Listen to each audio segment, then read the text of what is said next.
Hola, vamos a continuar con la excreción biliar. La excreción biliar básicamente es el proceso en el cual se utiliza el sistema biliar para excretar normalmente fármacos que no pudieron ser excretados por el sistema renal, por la excreción renal. ¿Cuáles son estos fármacos? Pues normalmente van a ser fármacos que son muy grandes en cuanto a peso molecular. ¿Por qué? Porque si recuerdan en el video anterior les había dicho que el proceso fundamental número uno que se da en los glomérulos es la filtración. Entonces, si ustedes recuerdan el esquema principal del video anterior, si algo no se puede filtrar allá en los capilares glomerulares, va a continuar su trayecto ahí por las arteriolas, los capilares peritubulares, la vena renal y va a buscar otra salida, pues su salida va a ser el sistema biliar. Entonces, cuando utilizan el sistema biliar, ¿qué es lo que sucede? Pues que son secretados por ahí mediante los conductos biliares en el intestino, pasan por el intestino delgado, grueso, etcétera, y van a ser excretados en las heces fecales. Entonces, ahí en las heces fecales, el tamaño molecular para los fármacos no suele ser una restricción y van a salir sin problema. Entonces, aquí en este caso no hay mucho que destacar respecto al sistema biliar, salvo que es para fármacos grandes, pero se tiene que hablar de un proceso que no sería tanto excreción, sería un proceso que frena la excreción de los fármacos. Por ahí en el intestino delgado, intestino grueso, de hecho es donde más abundan, una familia enzimática que se llama beta-glucuronidasas. ¿Qué es lo que hacen las beta-glucuronidasas? Escuchen con atención. Probablemente ustedes hayan escuchado hablar de la circulación enterohepática. ¿Qué es la circulación enterohepática? La circulación enterohepática es un proceso que se da siempre, al igual que todos los procesos que nosotros estamos mencionando. Estos procesos se dan siempre en nuestro cuerpo, tomemos o no tomemos medicamentos, pero cuando los tomamos, pues los medicamentos se van a adaptar a dichos procedimientos. Entonces, ¿qué pasa en este esquema? Hagan de cuenta que ahí en el número 1, les voy a poner primero el ejemplo, se ingirió pues un alimento básico, un alimento común, que tiene vitaminas. Entonces, en este caso, pues las vitaminas son absorbidas ahí en el número 2, entonces en el número 1 llegaron, luego en el número 2 son absorbidas esas vitaminas liposolubles, porque ahí dice que para seguir las flechas naranjas tiene que ser un compuesto lipofílico, y luego cuando llegan ahí al sistema hepático, por ahí en el número 3, si ustedes recuerdan en el metabolismo, pues las moléculas se van a metabolizar, fase 1 y fase 2.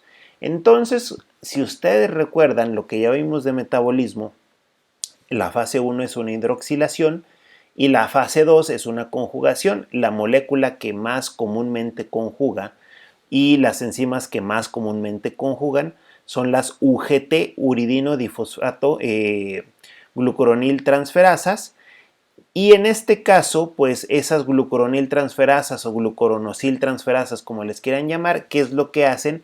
Añaden en el grupo funcional hidroxilo una molécula de ácido glucurónico. Entonces, cuando se añade esa molécula de ácido glucurónico, pues no le queda más que ser excretada a la molécula que fue metabolizada y se puede ir por los riñones o se puede ir por las heces fecales. Entonces, aquí el punto importante es el siguiente. Fíjense bien, cuando un fármaco o unas vitaminas, que fue el ejemplo que puse, ahorita les digo por qué, llegan ahí al número 6, las enzimas beta-glucuronidasas hacen un proceso que se llama desconjugación. ¿Qué es la desconjugación? Que lo que ya se conjugó lo echan de reversa y lo desconjugan. ¿Por qué sucede esto?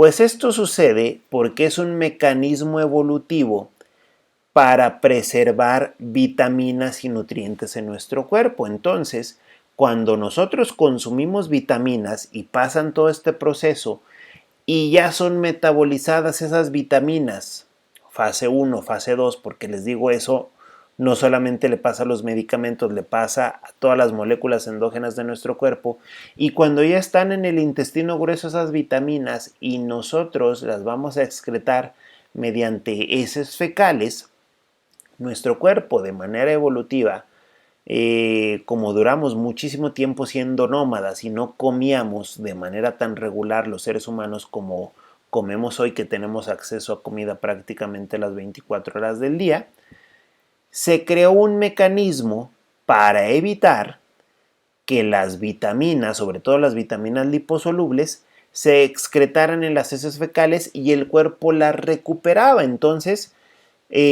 por así decirlo, pudiera llamarse también una reabsorción, pero el nombre completo, el nombre correcto es desconjugación. Entonces se desconjugan las vitaminas y el cuerpo las vuelve a reabsorber. ¿Para qué? Para rescatarlas, porque muchos años fuimos nómadas y no comíamos tan regularmente, y se creó este mecanismo evolutivo para rescatar nutrientes como las vitaminas. El punto o lo importante de esto es que esto también le puede pasar a los fármacos, y hay fármacos que se adaptan a este ciclo que se llama circulación enterohepática. Entonces, en las conjugaciones yo les había mencionado que la morfina es uno de los fármacos que se conjugan. Entonces, ahí la morfina antes de esto tenía un grupo funcional hidroxilo, que de hecho lo va a tener en la siguiente imagen, y tiene su molécula de ácido glucurónico, y en conjunto forman la morfina 6-glucurónido. Esta moleculota va por heces fecales. ¿Qué es lo que pasa cuando esa molécula llega ahí al número 6 y va a ser excretada por heces fecales? En el número 6 dice desconjugación por las beta-glucuronidasa de la microbiota. Lo que sucede es que esta molécula que está aquí, esas enzimas, las beta-glucuronidasas, la parten en dos. O sea, la separan a sus formas originales.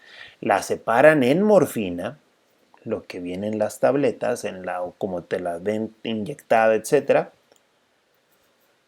y el ácido glucurónico. Entonces, aquí lo que sucede es que esas moléculas, el metabolismo lo echan de reversa, y recuerden que la principal función del metabolismo era cambiar la estructura de la morfina. O sea, el metabolismo lo que hace es que este grupo funcional hidroxilo lo conjuga con el ácido glucurónico y esta molécula va de salida. Pero si te topas a esas enzimas en el intestino grueso, echan de reversa el metabolismo y tienes morfina y ácido glucurónico, y la morfina se vuelve a reabsorber y vuelve a dar otra vuelta en el cuerpo. Entonces, la reacción que nosotros habíamos visto en los videos de metabolismo, que es esta, pues se echa de reversa. Aquí nosotros tenemos de reversa la reacción que la morfina con el ácido glucurónico nos dio los componentes iniciales, morfina y el ácido glucurónico. Entonces, aquí en este caso, lo que sucede es que los fármacos que se integren a la circulación enterohepática, cuando se metabolicen, llegan al intestino grueso, y en el intestino grueso, cuando ya van a ser excretados por heces fecales, las enzimas beta-glucuronidasas rompen ese fármaco metabolizado, este está metabolizado, rompen esa reacción del metabolismo y se recupera el fármaco en sus partes originales. Y si eso sucede, la morfina, como está ahí en el número 6, y el ácido glucurónico se vuelven a reabsorber y el ciclo se vuelve a dar otra vez. Eso sería la circulación enterohepática. Eso le pasa siempre a las vitaminas liposolubles en nuestro cuerpo. Apenas vamos a excretar vitaminas liposolubles, las beta-glucuronidasas quitan esa conjugación y se vuelve a absorber todo otra vez. El proceso pudiera sonarles un poco raro y complicado si es que no recuerdan la circulación enterohepática de fisiología. Por eso hay que tener el background de las materias previas a biofarmacia. Entonces, aquí en este caso, lo que nosotros debemos de comprender es que este proceso en muchas situaciones es incluso hasta aprovechado terapéuticamente. Y ustedes pudieran haber escuchado este proceso y ni siquiera sabían que se trataba de este proceso. El proceso lo voy a repetir otra vez para que recuerden cómo funciona. Un fármaco, sigan las flechas color naranja, o una vitamina, llega al cuerpo, en el número 2 se absorbe, en el número 3 llega al metabolismo y ahí en el metabolismo, dependiendo del tamaño de la molécula, después de que es metabolizada, se puede ir, como habíamos visto, por el sistema renal, si su tamaño no es tan grande. Si su tamaño es grande, se va por el sistema biliar. Vean que los conductos verdes, los capilares biliares, secretaron el producto ahí en el número 5 en el intestino grueso. Y si siguen las flechas azules después del número 5, va de salida lo que secretaron los conductos biliares ya para ser excretado mediante heces fecales. Pero en el número 6, algo que ya se metabolizó en el hígado, se topa en el número 6 a las beta-glucuronidasas y el metabolismo que ya había realizado el hígado lo regresan a cero. ¿Cómo lo regresan a cero? Rompiendo el enlace que se dio por la hidroxilación y la conjugación, sacan el ácido glucurónico, recuperan el fármaco, en este caso morfina, pero puede ser el fármaco que sea, y lo que tú tenías después del metabolismo, ahora ya lo tienes en sus componentes iniciales. Esa es la circulación enterohepática. ¿Y a qué fármacos les pasa más frecuentemente o cuáles son los que se adaptan más a esta circulación enterohepática? Los anticonceptivos.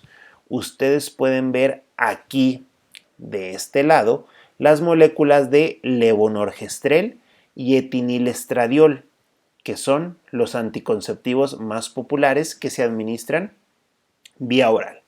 De aquel lado, pueden ver después de la flecha de la reacción, el levonorgestrel y el etinilestradiol ya conjugados y metabolizados con ácido glucurónico. Entonces pueden ver aquí en este caso, en la esquina de aquel lado, que está el grupo funcional hidroxilo, y luego se les añadió la molécula que acá de este lado está marcada, algunos enlaces en color rojo y los oxígenos en color rojo, es la del ácido glucurónico. Entonces, estos anticonceptivos aquí están en este lado, están en la forma que vienen en las tabletas, y de aquel lado están como salen después de ser metabolizados. Estos anticonceptivos, cuando llegan al intestino grueso, después de haber sido metabolizados en el hígado, allí número 3 y 4, y que son secretados en el intestino, y cuando llegan allí el número 6 en el intestino grueso, las beta-glucuronidasas toman los anticonceptivos ya metabolizados, o sea, los de allá, rompen el enlace como en la morfina y rompen ese enlace y obtienes de nuevo levonorgestrel en su forma original, etinilestradiol en su forma original y el ácido glucurónico.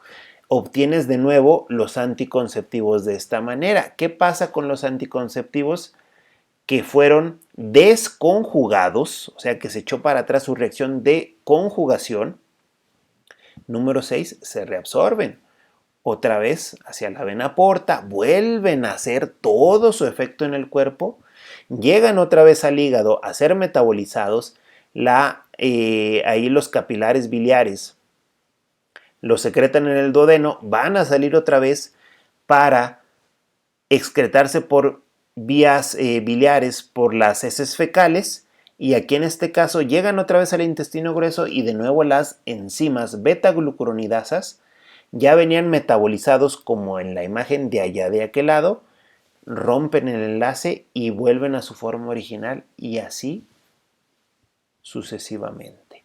Entonces, si ustedes saben cuál es la dosis de anticonceptivos orales o si alguien de ustedes toma anticonceptivos orales, se darán cuenta que las dosis de estos son súper pequeñitas a comparación de otros fármacos. De paracetamol te tomas 500 miligramos, de ácido acetil salicílico te tomas 500 miligramos, de etinilestradiol y de levonorgestrel las dosis están en microgramos. ¿Por qué?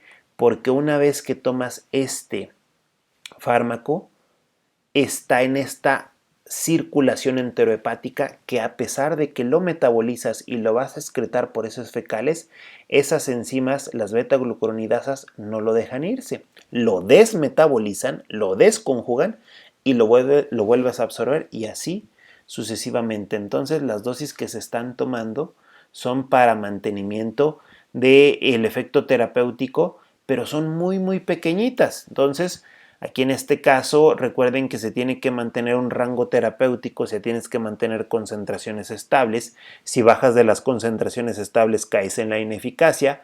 Si subes de las concentraciones estables del rango terapéutico, te vas a la toxicidad. Entonces, en este caso, toman una dosis muy pequeñita de esto. De hecho, muy probablemente hayas escuchado que una persona que estaba tomando anticonceptivos orales y deja de tomarlos buscando un embarazo, batalla para poderse embarazar, se le dificulta. Las personas que tomaron anticonceptivos orales durante mucho tiempo, en algunas ocasiones, están teniendo dificultades para recuperar su fertilidad. ¿Por qué? Porque a pesar de que dejaron de tomar ya los anticonceptivos, estos están recirculando y recirculando y ya los van a metabolizar para excretarlos por heces fecales y las enzimas beta-glucuronidasas lo desconjugan y es como si se los volvieran a tomar. Y hay personas que duran meses o incluso hasta años con los anticonceptivos recirculando y no pueden recuperar su fertilidad. ¿Por qué? Porque se integran en el cuerpo de esa persona de una manera muy fuerte a la circulación enterohepática. Entonces, ¿qué sería lo que habría que hacer en ese caso? Pues en ese caso las personas tendrían que esperar hasta que baje la dosis del anticonceptivo y que llegue a ineficacia. Y ahí en ese caso, pues obviamente ya recuperarán su fertilidad, que de hecho muchas personas les pasa al revés, estaban tomando anticonceptivos que están diseñados para estar recirculando enterohepáticamente y las personas por ahí tienen alguna alteración intestinal y los anticonceptivos no se desconjugan y salen más rápido de lo que deberían de salir por el cuerpo humano y personas que están tomando anticonceptivos que se considera siempre que los anticonceptivos orales como el etinilestradiol y el levonorgestrel se van a integrar a este proceso y por eso te dan dosis pequeñitas, se considera eso y aquí en este caso, pues si no hay las beta-glucuronidasas, no hay quien desconjugue el fármaco y se van y la persona puede quedar embarazada por alguna falla en su intestino grueso.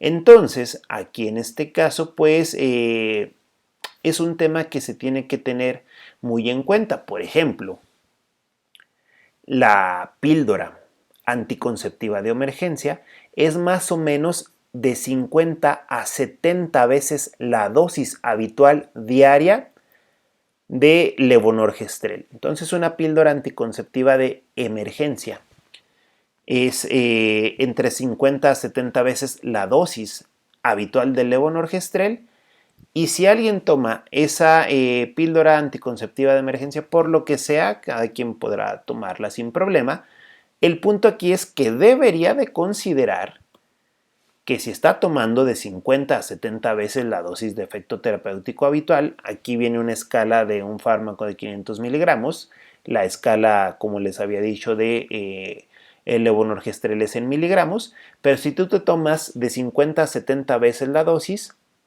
obviamente vas a escalar al nivel de toxicidad.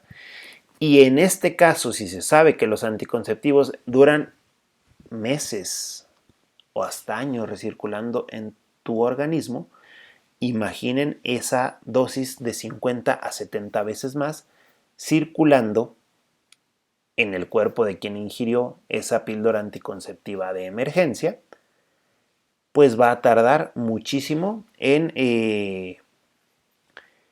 excretar ese fármaco que ingirió. Entonces, en este caso, por eso las recomendaciones de la píldora anticonceptiva de emergencia, que es de preferencia no usarla nunca. Pero si se llega a usar, de preferencia una sola dosis al año. Entonces, hay mucho detrás de esto. O sea, hay personas que, y es respetable, cada quien puede hacer lo que quiera, pero que se han tomado 3, 4, 5 píldoras anticonceptivas de emergencia y lo toman como un método anticonceptivo común, cotidiano. Entonces esto es súper tóxico para el organismo porque estás primero ingiriendo 50 a 70 veces la dosis de la píldora de emergencia y el anticonceptivo común como el levonorgestrel se integra a la circulación enterohepática y va a estar causando esa toxicidad en el organismo durante un periodo prolongado. Entonces aquí en este caso, pues más que destacar algo de la excreción biliar, lo que hay que conocer es este proceso que altera la excreción biliar. Fármacos que ya se iban a ir por heces fecales son recapturados, desconjugados y vuelven a integrarse otra vez en el organismo y hacer su efecto otra vez. Entonces, pues fue un ejemplo este de los anticonceptivos, el más común de la circulación enterohepática, y espero y esta información les haya sido útil para, pues sobre todo saber que esto funciona de esta manera. Obviamente la ciencia está tratando de avanzar, la farmacología está tratando de avanzar en terapias anticonceptivas. Las terapias anticonceptivas para hombres están en fase 2, fase 3 de los ensayos clínicos y se cree que en algunos años van a estar disponibles para evitar que pues las chicas sufran todo este daño que les platico, que duran durante mucho tiempo circulando estas moléculas en su cuerpo y tienen alteraciones hormonales, etcétera, etcétera, etcétera. Entonces, pues en algunos años la farmacología va a ofrecer alternativas de este tipo, pero para los hombres, para que pues obviamente se considere que esto pues reduzca un poquito su uso, porque además de esto que les platico, pudieran ustedes buscar ahí más artículos de que la toma de este tipo de anticonceptivos orales se asocia a diversos tipos de cáncer en mujeres de la edad adulta. Pero pues obviamente eso ya son otros temas.